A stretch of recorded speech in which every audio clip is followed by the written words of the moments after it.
Bueno, oremos al Señor para que nos hable en esta mañana. Señor, yo te doy gracias por tu santa palabra, Señor. Gracias por la oportunidad que nos da de conocerte por medio de ella, oh Dios. Yo te ruego que seas tú, Señor, tú mismo hablándonos por medio de tu santa palabra. Inspíranos, redargúyenos.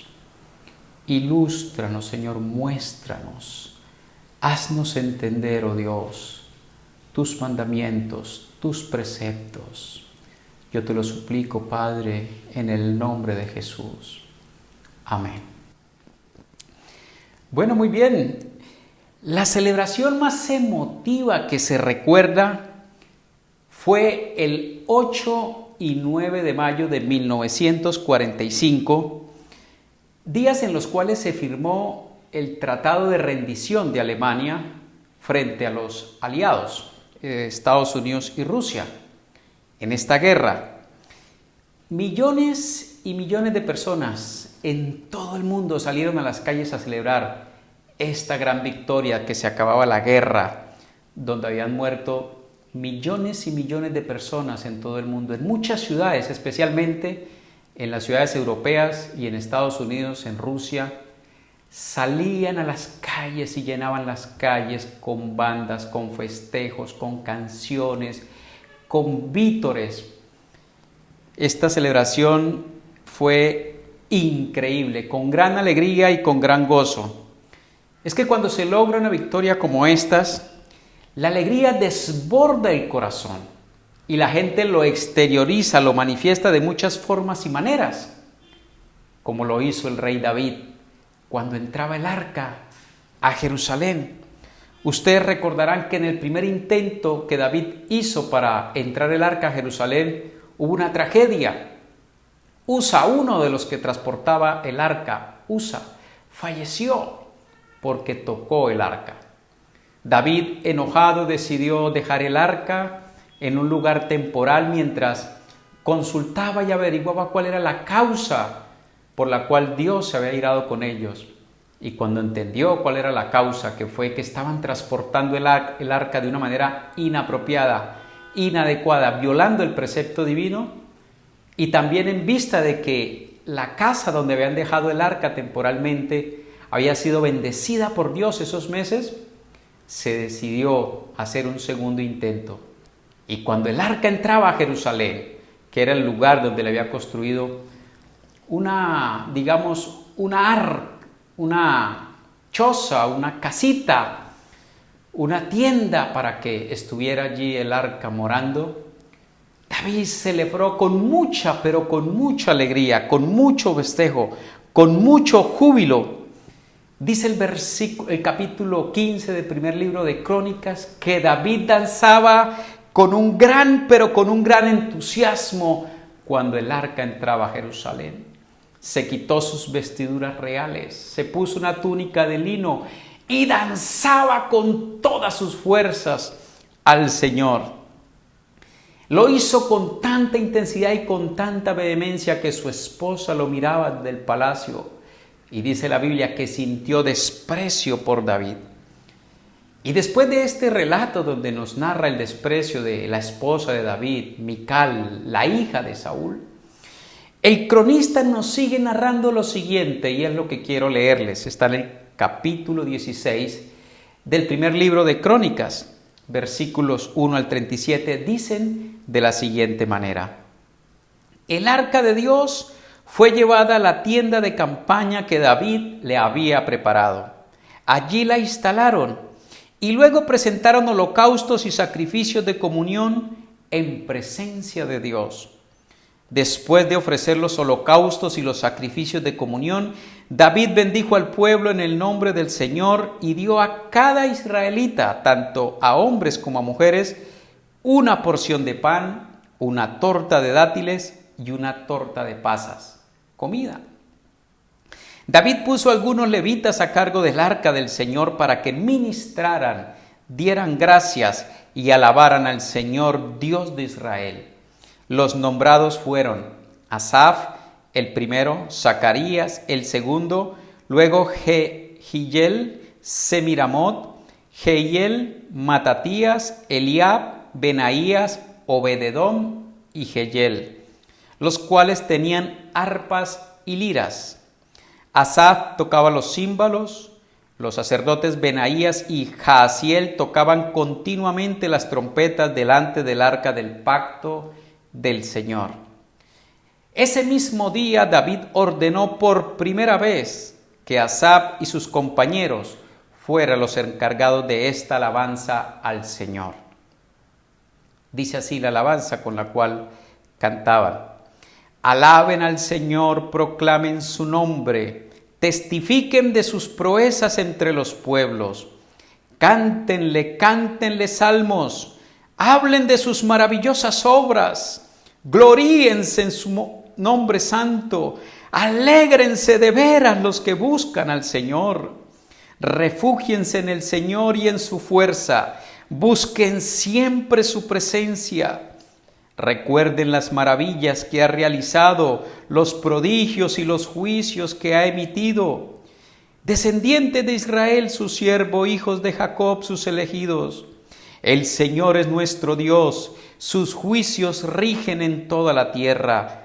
Él se acuerda siempre de su pacto, de la palabra que dio a 1000 generaciones, del pacto que hizo con Abraham y del juramento que le hizo a Isaac, que confirmó como estatuto para Jacob, como pacto eterno para Israel.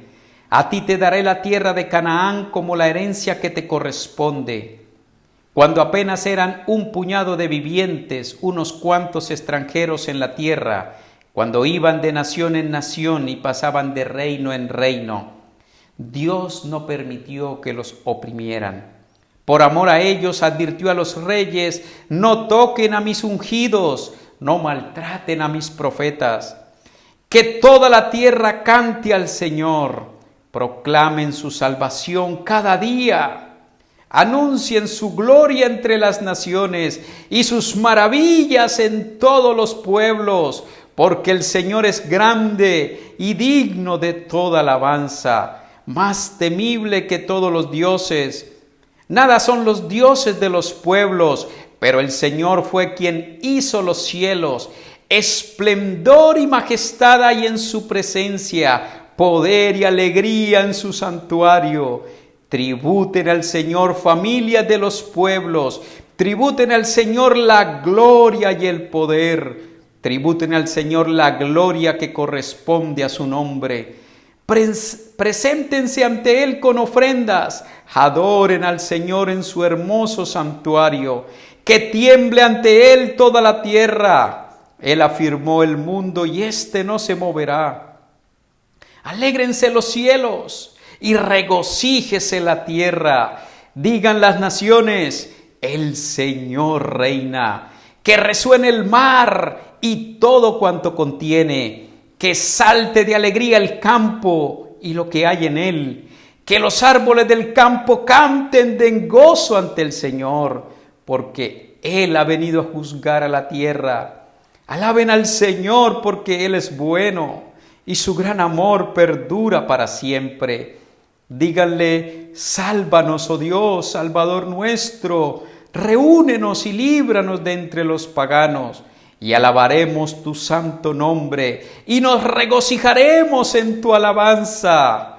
Bendito sea el Señor Dios de Israel, desde siempre y para siempre. Y todo el pueblo respondió: amén, y alabó al Señor. David dejó el arca del pacto del Señor al cuidado de Asaf y sus hermanos, para que sirvieran continuamente delante de ella, de acuerdo con el ritual diario. En este relato, mis estimados, de gran júbilo, de gran jolgorio, de gran euforia, David celebra junto con todo el pueblo la llegada del arca del pacto a Jerusalén. Nombra a 10 levitas, ahí da sus nombres, y nombra a 2 sacerdotes encargados, todos los 12, para que ministraran delante del arca continuamente, y establece el cántico con el cual ellos debían alabar todos los días. En el capítulo 15, el escritor nos ha mostrado que los levitas entonaban alegres cantos al son de liras, de arpas, de címbalos, de cuernos de carnero y de trompetas. Era una gran fiesta, con júbilo, con música, con danza, con vítores y con francachela, porque había también comida. Pero no era una fiesta como las que realiza hoy el mundo para celebrar y dejar aflorar sus pasiones pecaminosas. No, era una celebración espiritual de regocijo y de alabanzas a Dios. La alabanza que David realizaba ese día y que establecida allí frente al arca es un modelo, mis estimados, que nos muestra cómo es alabar a Dios con sabiduría.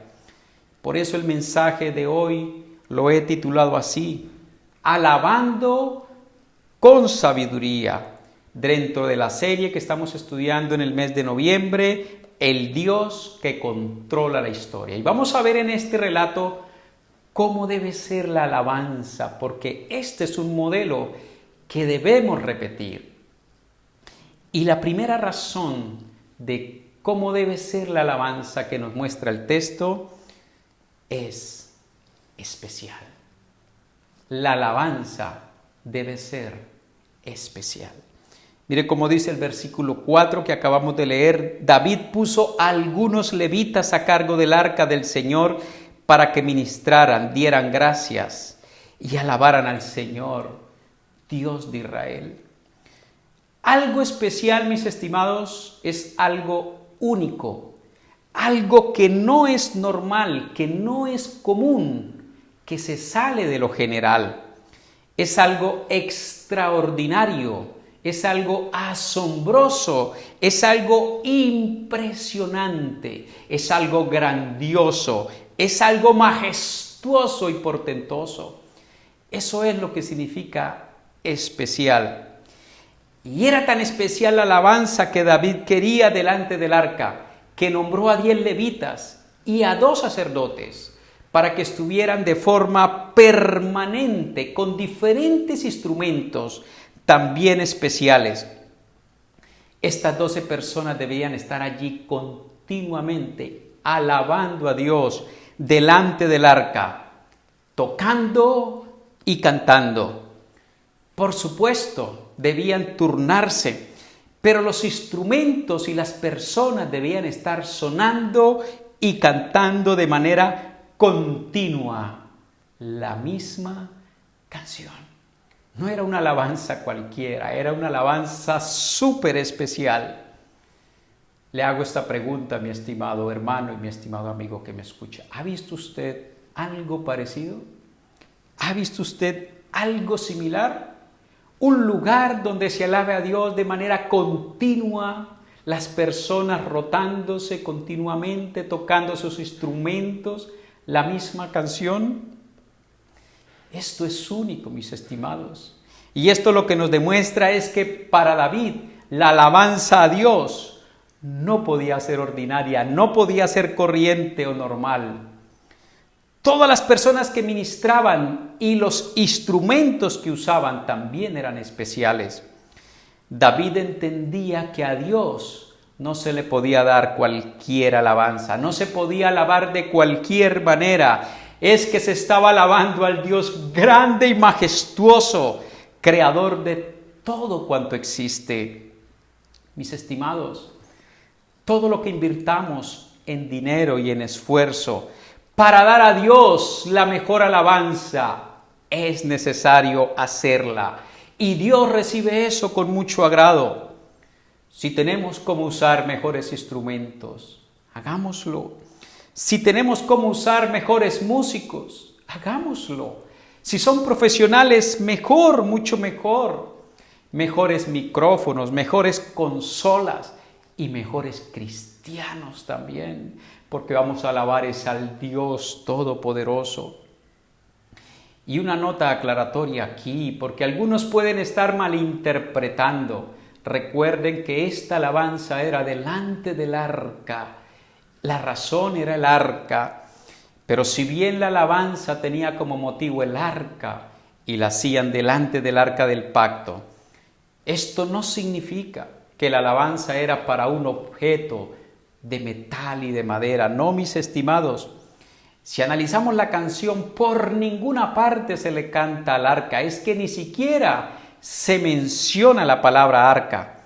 Se hacía delante del arca porque era el objeto que Dios mismo, no ningún hombre, Dios mismo había mandado a construir con dimensiones específicas de largo, de ancho, de alto, formas materiales.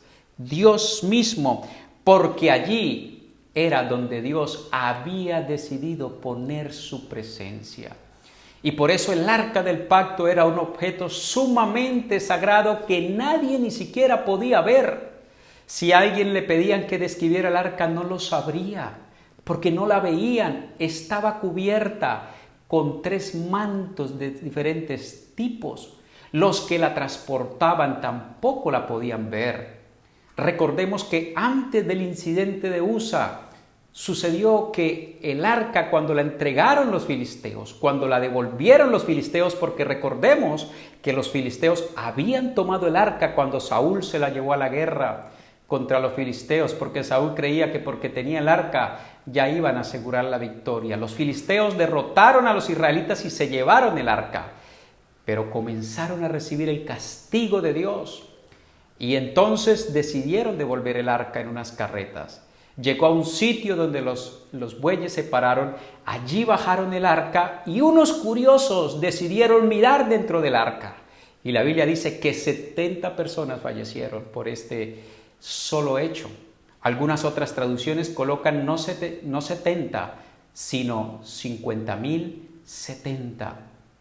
Yo no creo que hubieran sido tantos, porque los pueblos en aquella época no eran tantos, pero ya la suma de 70 es un hecho extraordinario, que 70 personas solamente por mirar el arca hubiesen fallecido. Esto nos demuestra de que el arca era un instrumento especial, nadie lo podía ver. Es más, estaba en un lugar que se llamaba lugar santísimo y allí no podía entrar absolutamente nadie, ni siquiera el sumo sacerdote. Solamente al sumo sacerdote se le permitía entrar allí una vez al año, el día de la expiación, hacer un ritual, pero él no miraba el arca, él no quitaba las coberturas que tenía el arca. Nadie, absolutamente nadie, porque allí Dios había decidido habitar y David, que entendía esto, quiso hacer esta celebración de esta manera especial. Y esto elimina cualquier argumento que usan aquellos que quieren usar imágenes para hacer culto o fiestas religiosas delante de ellas. Mis estimados, para cerrar este punto quiero decirles que la alabanza debe ser especial porque Dios es especial. Y el segundo punto que nos muestra este relato de cómo debe ser la alabanza es eufórica. Eufórica. Viene de euforia. Mire cómo dice el versículo 10. Está en signo de admiración. Gloríense en su nombre santo, alégrense de veras los que buscan al Señor. La palabra euforia está definida así por la Real Academia Española de la Lengua. Escúchenme. Entusiasmo o alegría intensos, con tendencia al optimismo. Entusiasmo o alegría intensos. Y eso era lo que estaba haciendo David. No estaba haciendo una alabanza de cualquier manera, la estaba haciendo con una alegría intensa. Y uno analiza la canción, la letra de la canción, que está del versículo 7 al 36, estos 30 versículos, y es una canción hilarante, es decir, que inspira alegría. Eso es lo que significa hilarante, como cuando nosotros vemos a un niño reír a carcajadas. A nosotros nos produce eso también alegría. Es que es más, sin verlo, solo con escuchar la carcajada de un niño, por lo menos una sonrisa sale de nuestros labios. Eso es lo que significa hilarante. Y esta es una canción que se desborda en alegría porque estaba en un momento de mucha euforia, de mucha alegría, porque David entendía que así debía ser la alabanza para el Dios majestuoso. La NBI recoge muy bien el escritor del Salmo y por eso en las primeras líneas ustedes notarán que los versos están entre signos de exclamación. Los signos de exclamación en una canción son señal de jolgorio, de bulla, de ruido, de gritos, o como dicen los costeños, de bochinche. Pero esto es un bochinche no como el que hacen en la costa para dar rienda suelta a su carne, sino es un bochinche ordenado, un bochinche que es para Dios, porque eso tampoco nos da permiso para hacer desórdenes en el culto a Dios, no, mis estimados. ¿Por qué debemos alabar con euforia? Porque es que es imposible estar impasible ante la grandeza de nuestro Dios. Es imposible estar impasible ante la grandeza de nuestro Dios. Por eso fue que David tuvo que quitarse las vestiduras reales y ponerse una túnica de lino, porque su cuerpo no iba a estar impávido para alabar ante la majestuosidad que representaba la presencia de Dios por medio del arca. Dice el capítulo 15 así literalmente que David danzaba con entusiasmo, con euforia, con gran júbilo cuando el arca entraba a Jerusalén. Me parece extraño, muy extraño, que un hijo de Dios sea más eufórico viendo un partido de fútbol, sea más eufórico viendo una carrera de ciclismo o un partido de tenis o un partido de basquetbol o voleibol que alabando a Dios. Me parece eso sencillamente extraño e inconcebible. Si la grandeza de nuestro Dios, escúchenme esto, si la grandeza de nuestro Dios no nos produce euforia, es que no comprendemos muy bien su majestuosidad. Si comprendemos bien su majestuosidad, eso nos debe poner eufóricos cuando alabamos y adoramos a Dios. Este versículo 10 que leímos también dice, alégrense de veras.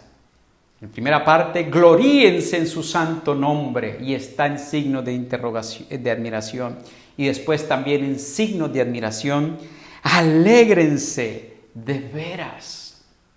Y esto da a entender de que hay una alegría ficticia que no brota de lo más profundo del corazón. La palabra alegría significa esto, según también el diccionario de la Real Academia Española de la Lengua, sentimiento grato y vivo que suele manifestarse con signos exteriores. Se lo repito, sentimiento grato y vivo que suele manifestarse con signos exteriores.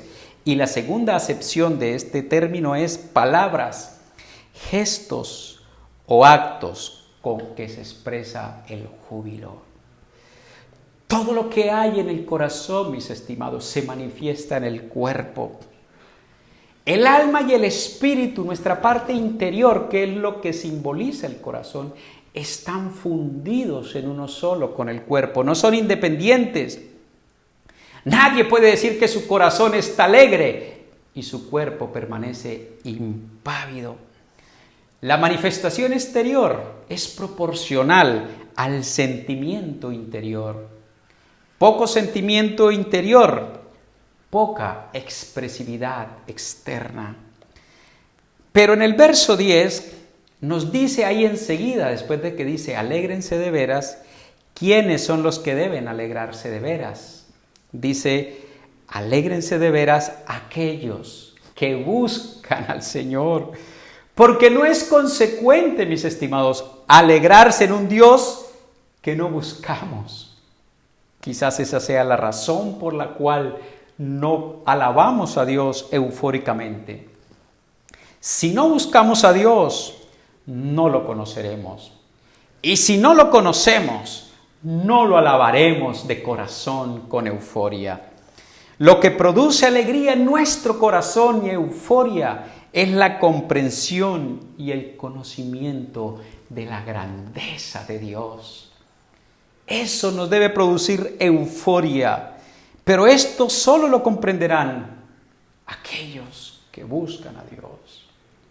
De ahí, mis estimados, la importancia de buscar a Dios y el llamado que nos hace el salmista en el siguiente versículo, en el 11.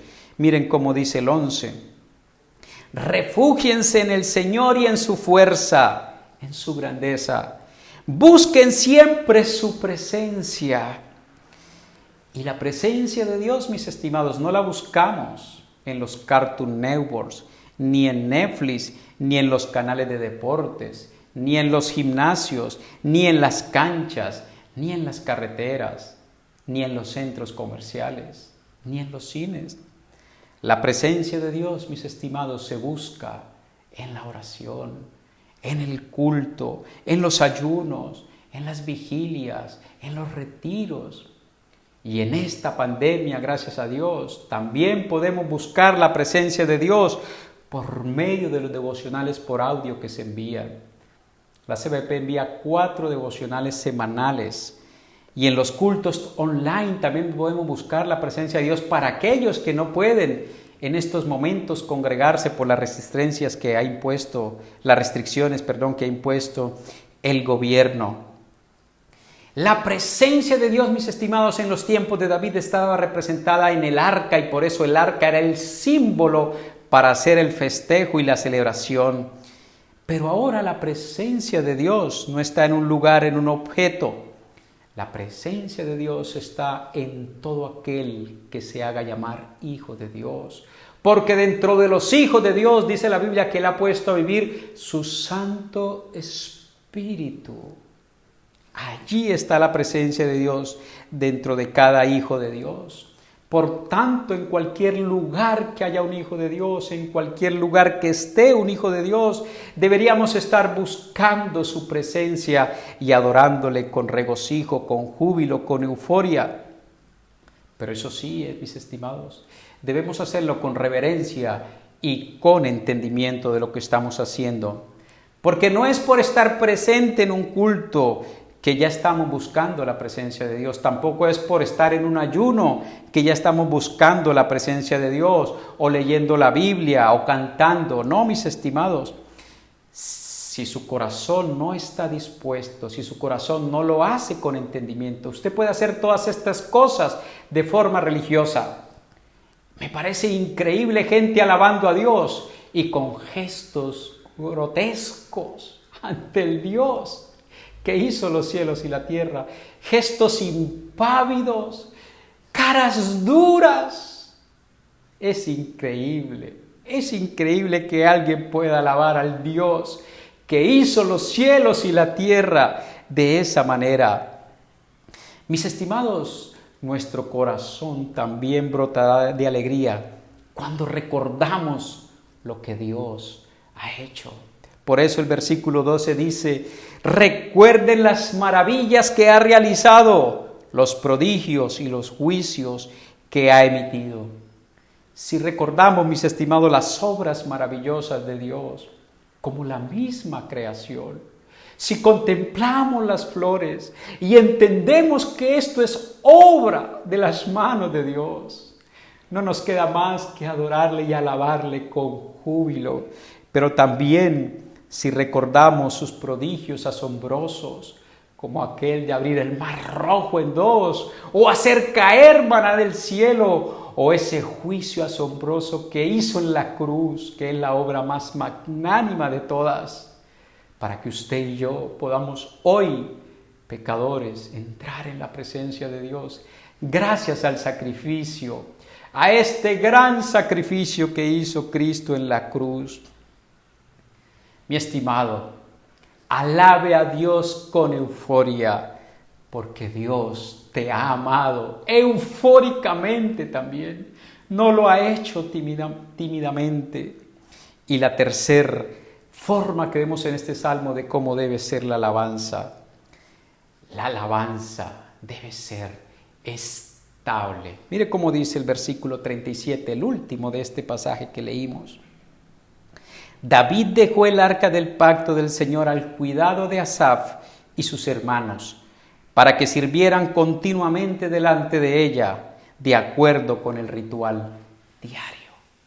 Para que sirvieran continuamente delante de ella.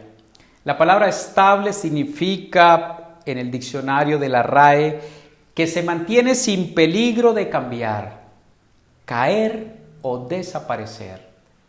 Eso significa la palabra estable. Y por eso la alabanza de Dios también debe ser estable. La alabanza que David estableció delante del arca del pacto de Dios era algo para hacerse de manera permanente, continua, sin interrupción y de la misma forma. David entendía la importancia de la alabanza y por eso no quiso que fuera esporádicamente, quiso que fuera de forma continua y estable. Nuestro Dios, mis estimados, ha hecho tantas, pero tantas maravillas que merece que lo alabemos siempre, a toda hora, en todo momento. La sola obra de Cristo en la cruz, como ya lo dije, es la obra más excelsa, más grande que haya hecho Dios. Y merece la alabanza continua. Y no es una obra que Dios hizo una sola vez y ya no la recuerda más. Dios la está recordando en todo momento, porque es gracias a ella que nosotros podemos ingresar a su presencia. Si no la recordara, nosotros no podríamos entrar a su presencia. Primera a los Corintios 16:15 dice, Él se acuerda siempre de su pacto, siempre, en todo momento. Y gracias a ese recordar que Él tiene de lo que hizo Cristo en la cruz es que nosotros no somos destruidos. Y dice, se acuerda de la palabra que dio a 1000 generaciones. 1000 generaciones, eso es muchísimos años. Eso da a entender de que eso es eterno. Me es imposible a mí personalmente, mis estimados, se lo digo con sinceridad, me es imposible entrar a la presencia de Dios cada vez que voy a orar sin reconocer el sacrificio de Cristo. No puedo, yo no puedo creer que voy a estar en la presencia de Dios por mis méritos. Yo tengo que recordar indudablemente que es por los sacrificios, por el sacrificio de Cristo que yo puedo entrar a su presencia. Y esa misma obra nos debería llevar a alabar por siempre y en todo momento a Dios de forma continua. Miren cómo dice el libro de Hebreos. Hebreos 13:15 dice, así que ofrezcamos continuamente a Dios por medio de Jesucristo un sacrificio de alabanza, es decir, el fruto de los labios que confiesan su nombre. Los sacrificios en el templo de Jerusalén por medio de corderos se realizaban de forma continua. Todos los días, en la mañana un sacrificio y en la tarde otro sacrificio.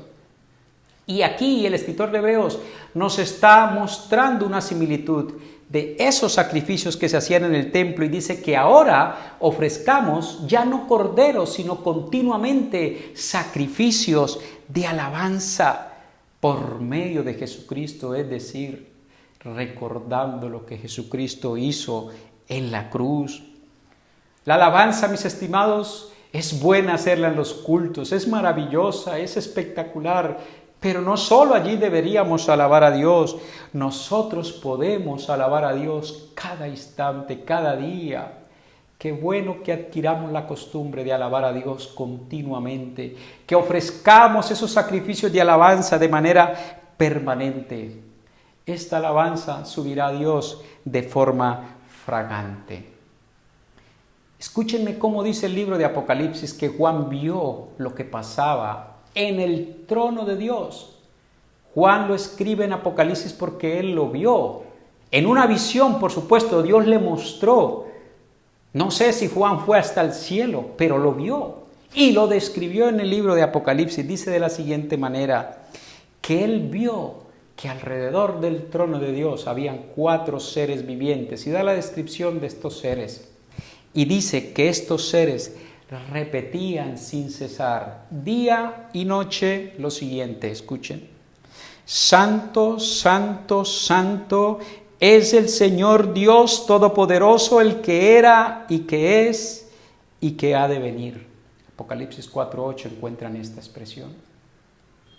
Todos los días sin cesar, de día y de noche, así lo dice literalmente que hacían estos 4 seres vivientes. Y alrededor de los 4 seres vivientes, como en un círculo externo un poco más retirado del trono de Dios, habían 24 ancianos que vio Juan. ¿Y sabe qué dice Juan?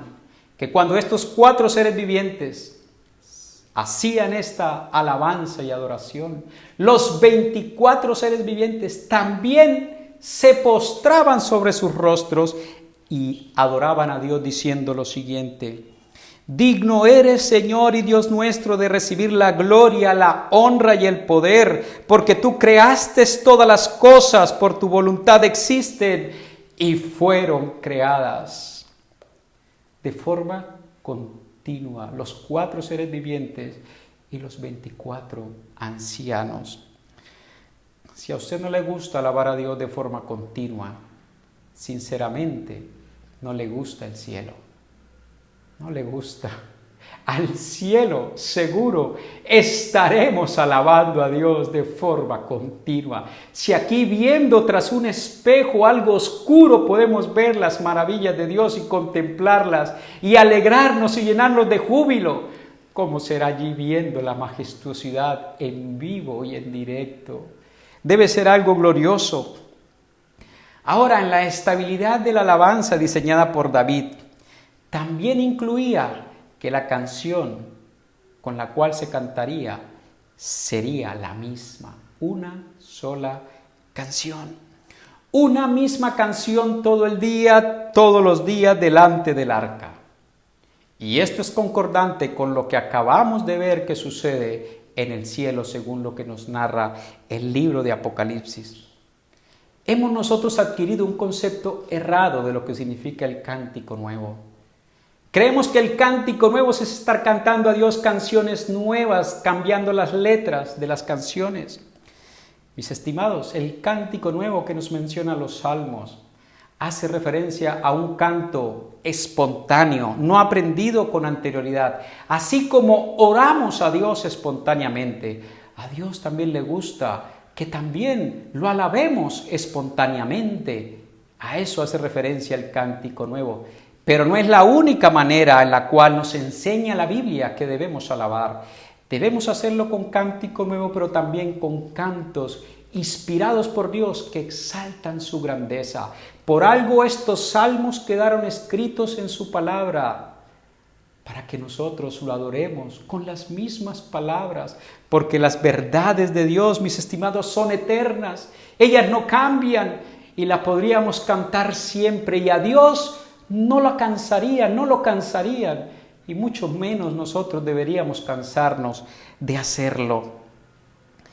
Mire cómo termina el Salmo, las partes finales del Salmo diciendo: que toda la tierra cante al Señor, proclamen su salvación cada día, anuncien su gloria entre las naciones y sus maravillas a todos los pueblos, porque el Señor es grande y digno de toda alabanza, más temible que todos los dioses. Nada son los dioses de los pueblos, pero el Señor fue quien hizo los cielos.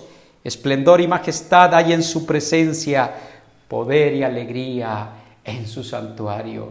Versículos 23 al 27 del capítulo 16 del primer libro de los Corintios. Mis estimados, no debemos cansarnos de alabar a Dios, porque es que Él no se ha cansado de hacernos el bien. Aleluya. Dios es maravilloso. Dios merece que lo alabemos, que nuestra alabanza sea especial, sea eufórica y sea estable, porque es la misma manera en que Dios nos ha tratado. Dios nos ha tratado de forma especial porque envió a su único Hijo a morir en una cruz por nosotros. Esto no es nada común ni ordinario. Esto es algo realmente especial. Pero también Dios nos ha tratado con euforia, porque todo lo que Dios ha hecho por nosotros ha sido con gran gozo y gran alegría. Es más, el mismo día que nosotros nos convertimos al Señor, dice la Biblia, que hubo una gran fiesta en el cielo. Y yo creo que Dios hace fiestas recurrentes. Yo no creo que esas fiestas sean de una sola vez. Yo personalmente me las imagino, Dios celebrando algún día especial, el día de la conversión de sus hijos. Es más, ¿cuántas personas se convierten diariamente al Señor en todo el mundo? Entonces, imagínense el cielo, es una fiesta continua, es un jolgorio. Dios vive lleno de alabanza, de euforia, de gloria. Y Dios nos ha tratado con estabilidad, porque es que Él no cambia. Y la obra que inició con nosotros la perfeccionará hasta el fin. Aleluya. Quiero concluir este mensaje como concluye este salmo que acabamos de leer, y está en el versículo 36. Bendito sea el Señor Dios de Israel, desde siempre y para siempre. Aleluya. Oremos al Señor. Señor, yo te doy muchas gracias por ese privilegio que tú nos has dado de poderte contemplar, de poder comprender, Señor, tan siquiera un poco de su grandeza. Aleluya. Gracias por esa forma tan especial que me has tratado, que nos has tratado, Señor. Gracias por festejar y demostrarnos que tú vives lleno de alegría por nuestra salvación, Señor. Gracias, mi Dios, por ser estable, por no cambiar, por no desecharnos, oh Dios, a pesar de nuestras infidelidades. Aleluya.